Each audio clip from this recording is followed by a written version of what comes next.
ഭക്തിസാന്ദ്രമായ അന്തരീക്ഷത്തിൽ പൊക്ലാശ്ശേരി ശ്രീ ബാലഭദ്ര ദേവി ക്ഷേത്രത്തിൽ പൊങ്കാലയും കലശപൂജയും നടന്നു. പൊക്ലാശ്ശേരി ശ്രീ ബാലഭദ്ര ദേവി ക്ഷേത്രത്തിൽ ബാലഭദ്ര ദേവിയുടെയും ഗണപതി, ധർമ്മശാസ്താവ് തുടങ്ങിയ ഉപദേവതകളുടെയും പുനഃപ്രതിഷ്ഠ വാർഷികവും നടന്നു.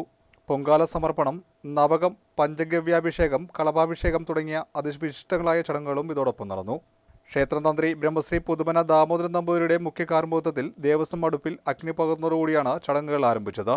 നൂറുകണക്കിന് ഭക്തരാണ് ദേവിക്ക് പൊങ്കാല അർപ്പിക്കാൻ ക്ഷേത്രസന്നിധിയിലെത്തിയത്. Devaswom president Suresh Kumar Marangadi, Devaswom secretary PR Anilkumar Champazhathunkal തുടങ്ങിയവർ ചടങ്ങുകൾക്ക് നേതൃത്വം നൽകി.